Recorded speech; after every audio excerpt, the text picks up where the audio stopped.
Sicebe mfowethu noma ngaba wayimailing ngokusemandleni akho kodwa lentwana it deserve more from your opportunity. Sanibonani kuphi na kuphi la kufinya khona lo mbuso njengamanje. Ubungela ngeke ngathi ndacebisa intombi zomqama namahlaka abanye zabaqama imali uthi wazi ngena kwethu ngoba usuku lokho lokuqala la. Cela uthonze ukulungela upress ke subscribe button ushare uphinde comment ukhuluma konke ke ungakhohlwa ukulike ukuze ivideo yethu izohamba ibona abantu abanye. Uyatrend umfana sizakhela udumo lapha enkundleni yokuxhumana bezwa ngo TikTok lingisela yona ke iNkosi YamaGcokama ecula ke ingoma ethi wazuqophe kumlando. Ngaza kwethu siyafesa ukuthi kuphi nawo platform khona lo mbuso njengamanje mothi ninamandla okuthega usicebe lapha iNkosi YamaGcokama nimtheke akwazi ukuthi ke asize lentwana njengoba wazi ukuthi ke usicebi unguciwe elingenamono uciwe futhi elithandayo nelithaselayo ukuthi libe namacebo acula njengalo uzokhumbula ukuthi laphana uke wadlala nengoma yakhe laphana kwimpucuzeko njengoba ke bewunempucuzeko laphana kodwa ke siyacela ukuthi usicebe mangabe namandla noma elithola ithuba elalele lentwana nayi video ibambe kanje ngwehlule ngesisindo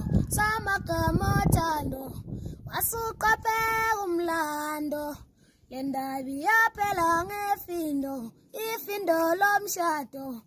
asivele shayithula msindo